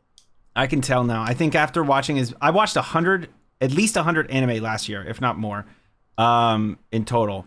And I realize now which ones are the bad ones. Like I can see the bad ones. I'm not watching them. I'm not watching bad ones anymore. If I know generally what your plot is, I'm not watching it. I don't care. You have to do something more unique, or you have to make me really. Rule? I'm not even giving 3 episodes. There's like bunch of anime. It's one. Yep. I'm not even giving 1 episodes to some of these things. Some of these things, I'm like, I know what you're doing. I know exactly where you're gonna go. You're gonna fucking suck. If people tell me after the season it was amazing, and it's not the same like 10, 15 isekai lovers on YouTube, if it's not those same people, then I might give it a first episode watch. But like, there's just a lot of stuff that I know is going to be bad. There's an upcoming season. There's a lot of these things, and I just know a bunch of them are going to be bad. The only one out of that group of like the generic reincarnated blah, blah, blah, blah, blah, that looks kind of interesting is the Exorcist one. Even though it doesn't look interesting because it looks like the same shit, the one thing that sets it apart is the Exorcist element. And that's one thing we haven't really seen, because it's always like, I do magic. I'm powerful. And like, that's the only one that's like, oh, these are like yokai. Yeah. It feels different. It's not like I need to take down Demon Lord. I'm dealing with actual like monsters, and it just seemed more interesting as opposed to all this other shit that is all the fucking same all the fucking time. What else did I figure out this year? I figured out that sometimes a revived series, maybe it shouldn't be revived with Devil is a Part-Timer. Interesting. Just maybe it should just stay where it is, because they brought it back. Quality decreased massively. Yeah, it disappeared. It actually was not what it was. Everyone was hype up to July 1st, and then once the show aired, no one talked about it no more. People were like, "Holy fuck, this is actually not that great." No, it's not that great. Do you And that think was a it's the lot of material isekai. or was it the production? Because I didn't watch it. The Was it like production. okay? Probably production. And the I think it was material, it was production. very different. I think season 2 is very different from season 1. Gotcha. I feel like the But yeah, definitely comedic aspect of it, or like the playfulness, Not as was funny. not there, Not like, there, at nope. all, which is all over the first season. So it took the Promised Neverland route, where it was kind of just like, Ooh. oh no. Okay, bitch. not that bad. Not that bad. To a lesser extent. Yes, I agree. To a lesser extent. The Promised Neverland route was the worst possible thing Well, they that's could have the best done. way to scare They said, niggas "I'm away." gonna skip everything and just give just whatever. We're just gonna throw an Skip ending on it. everything good and then make up a bunch of bad shit. And we're just throwing an ending on it, right? Yeah, just throw an ending did on that season shit. 2 end the series? Yeah. Yes. Yeah, I thought so. I thought Yeah. that's where they were going with. It's just like, how do you do that? Like, Do you know what's I don't know. crazy? How that's the, insane. they had the opportunity to cement Was that this year? series. No. No, it was last year. Are you sure? Are you It was last wait? year. Am I wrong? Am I making this up? It was last year. Yeah. Was because it? I read Promised Neverland at the beginning of this year. Yeah, Now- it was last year. Yeah, it was. It was? It was It the was. beginning of last year? Holy shit, that's a long time. Listen, all right. This was like killing me. Just in my heart that that series went the way they did. And the wildest part, like I would have, if we had this kind of conversation last year, I would have put Promised Neverland in like the biggest bag fumble of the year, because in actuality, the part that they threw away would have been the hypest that series would ever get. Yep. That is the wildest part, is that they took, it's like you have a steak and instead of like cutting out like the ribeye, you know, and maybe you're like, you know, we don't need this flank steak, we need whatever. They just kept the skin. They just kept all the hard fat. You know that hard right. fat? Yeah, yes, exactly. And the bones. They kept all the hard fat and the bones. hard fat. That's it, man. You're 100% correct. I couldn't believe it. I was like, there's no way anybody, no production company, no greedy ass publisher, nobody could possibly have fucked things up that bad. And they did. And they put their whole back into it too. They're like, we got the manga cut. He's overseeing everything. I'm like, bro, don't drag this man's name into this mess. What the fuck are you doing? Like, stop. Yeah. No, I totally agree. I think for me, I had a couple of they're not like realizations, but it was like things that I liked to as a counterpoint to what you brought up about like older series that kind of, you know, could be left in the past. I was surprised this year, especially coming out of Netflix of all places, the kind of money that was put into reviving not just like old franchises, but just IPs that were so out of the public discourse that when I saw the announcements for like Spriggan and Bastard, I was like, there is somebody over at Netflix who only thinks like me. It's just my doppelganger is over there, because like only I have appreciation for Spriggan in its like original form, and Bastard of all things, like the most 80s of the 80s series to bring back. It's such weird choices. Urusei Yatsura being more on the I would say mainstream for Japan side of things, but like I would never put any of those series. They're not great. They weren't great when they were fresh, and they're certainly not great in 2022. When you watch Bastard, you very much feel the tropes that were so common and accepted back then that just kind of don't work anymore. The approach to fan service, which is basically just rape, you know, like that's pretty much it. I stopped that one. Yeah. I do it. And again, I'm a fan of the manga, and so it was a very manga faithful reproduction of that series. I think it's actually getting a second season, if I recall correctly. It did well enough. It's so shocking.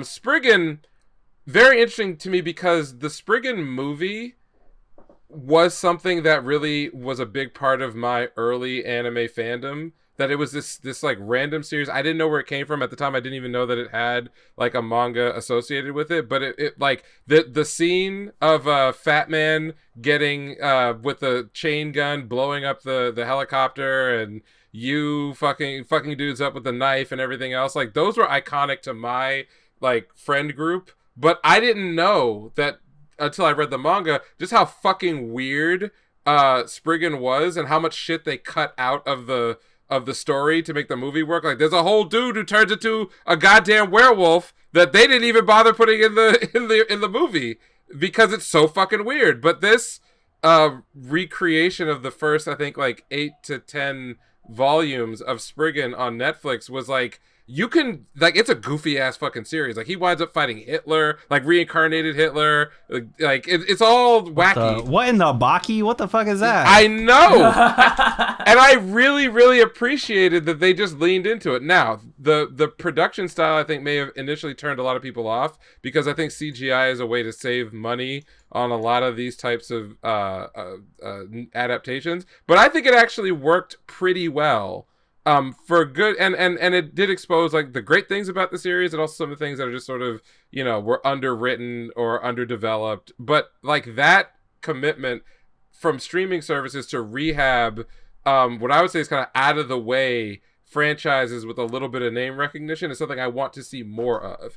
Do I necessarily want to see more of either of those two series anymore? No, not really, because I think the best material for both Bastard, Spriggan, and some others is kind of used up in the first couple of volumes of their respective manga. Bastard's also really weird because it turns into a all-out theological sci-fi mecha crazy shit that you would never guess from watching, you know, the first couple of arcs. It's outrageous and I think a lot of fun.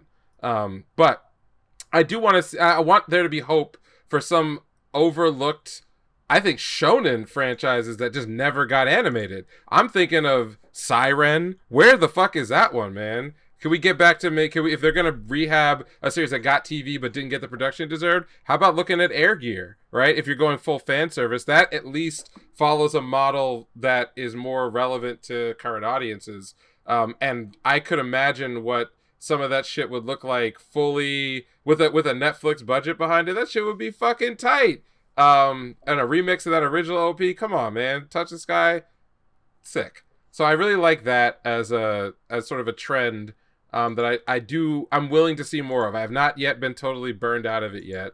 And of course, Urusei Yatsura is like, you know, the perfect way to do it. You know, just straight up remake the original series, put a bunch of money behind it, get the best of the best. Like, there's some fantastic animation, like VA. Like, I could have watched the original or I can watch the new one. And I get the same feeling, even though they are totally different productions. So that's one big one. And I think I'm with you, Joe, on, I don't even know if it's isekai gotta go. I think this whole like troped up subgenre of like isekai inspired fantasy storytelling it's utterly run its course. Get out of here. I'm a connoisseur of trash, but this isn't even trash. Like, there's a game developer I used to really, really appreciate who was kind of not liked in the industry named Tomonobu Itagaki. He was the guy behind the Dead or Alive franchise. And there was an interview that he had done, I think around the time like Dead or Alive Extreme Beach Volleyball came out.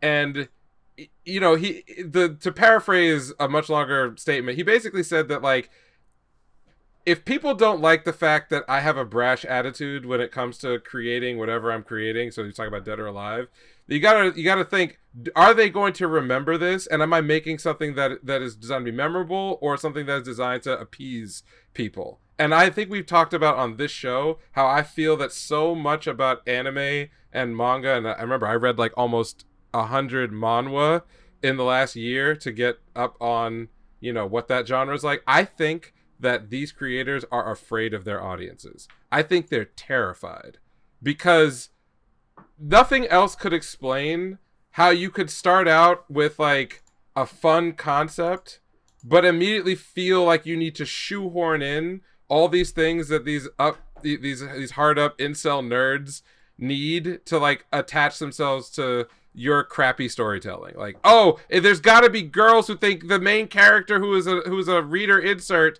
is the greatest guy ever, and he also has to be perfect, and he also has to have every power, and he also has to have foreknowledge of the whole plot, and he also has to like come from like in the real world he was like a fat shitty asshole, and that, you know, like, it's by the numbers, and if that shit ain't there, I just feel there's a fear that it won't be accepted. Whereas like all of the isekai trash that works out is wholly committed to doing something memorable.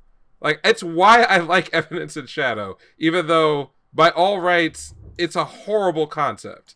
It's horrible, right? I think it's fucking hilarious. It is hilarious, but it works because of a total commitment on the author's part and the characters in the in the series to a concept to its nth degree. This guy isn't just like, I want to be a hero. He's like, I'm gonna be a fucking hero. I'm gonna fucking be able to survive nuclear blast. Fuck everything. And also, I wanna live out the fantasies of every manga I ever read. And oh, by the way, I'm also like playing a badass by being badass, like to the ultimate end. It's dumb.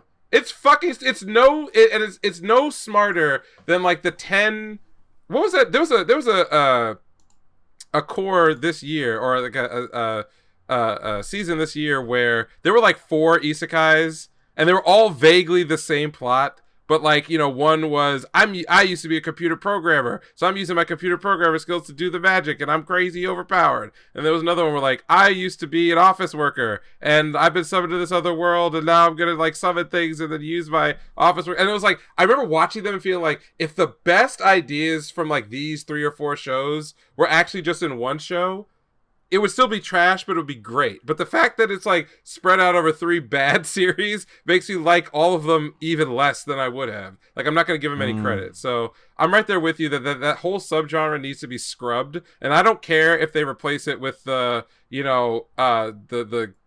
civilization building simulator isekai, because at least that wrinkle is a little fresher. And we got a couple of really good shows out of it, or at least like underrated shows this year in oh man, what were the 2 that we had this year? The Genius Prince was one, which is not an isekai. Oh, it's that sub-drama. Okay, yeah, like that one is not an isekai, but then there was the other one where it was Genius like Prince and Realist Hero. Yeah, Realist Hero, right. And those 2, I'm more comfortable exploring what that side of the trope can deliver than I am seeing another like isekai monster summoner with a slime with a whatever. Like, fuck it, I'm done. I'm good. Don't need to see another one of those. Yeah. Oh, one thing, Ranking of Kings. You mentioned Ranking of Kings. There's going to be something in April. More Ranking of Kings. Something. I don't think it's season 2. I think it's supposed to be like a little side story thing for Boji. But there's something Ranking of Kings coming in April. So yeah, it's like a I wasn't sure if you were aware. Or like OVA something. Yeah. Anything y'all are looking forward to, especially for next year? Just all of it. There's just so much. Just to be done. So much. With... Mushoku Tensei season 2. Yeah, I think I'm there Mushoku with you. Tensei. I'm a new convert. I watched all of it this year. I never did anything with that series at all, and I just sat down and just got through the first couple of seasons, and I was like, man, amazing world building. I see why it's the OG. I get it. Yeah. Oh yeah, that is the OG. Yeah, it came before all this shit. It just really did it all right, and they have a great world, and everything's so interesting, and just. Yeah, it's that, and then all of the new seasons, Jujutsu Kaisen, all that shit. I'm really excited for Jujutsu Kaisen. Bleach. Yep. Hell's Paradise. I think Bleach is I don't want to revisit the hate parade that I generated for myself, but I was telling people, Bleach is underrated from the point of view of just like what folks who came into anime in the last decade thought about its relative popularity, because it was always given its end, it went out. It's always like big three. Yeah, it's always the third in the big 3. Yep. And it gets shit on a lot, and like, holy fuck, I love Bleach so much, man. Yep. People who love Bleach love it a lot, and there's a lot of people who love it, and they've been getting crumbs for years. And this season, I told people, right, if you're hyped for Chainsawman, it's great, it's a good series. Do not say silly shit like, yo, Chainsawman levels Bleach. It may be a better show. It may be better written. It may have better animation. It may have better everything. But look at those fucking trends.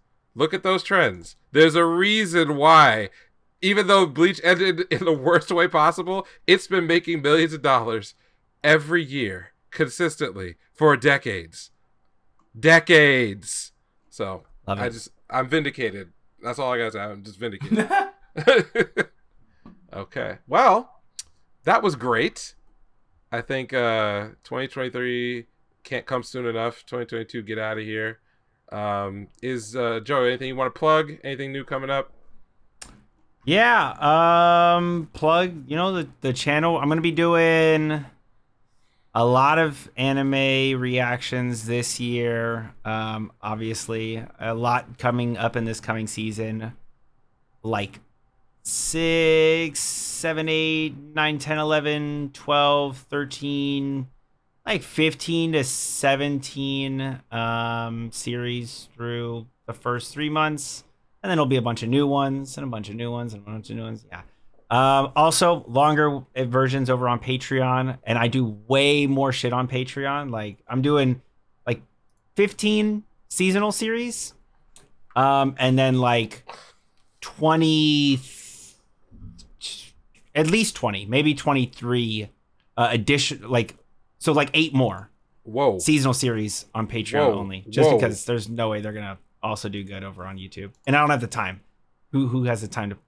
Yeah. Wow. But yeah. A lot of shit. So that's what I'm plugging. That's Check it out.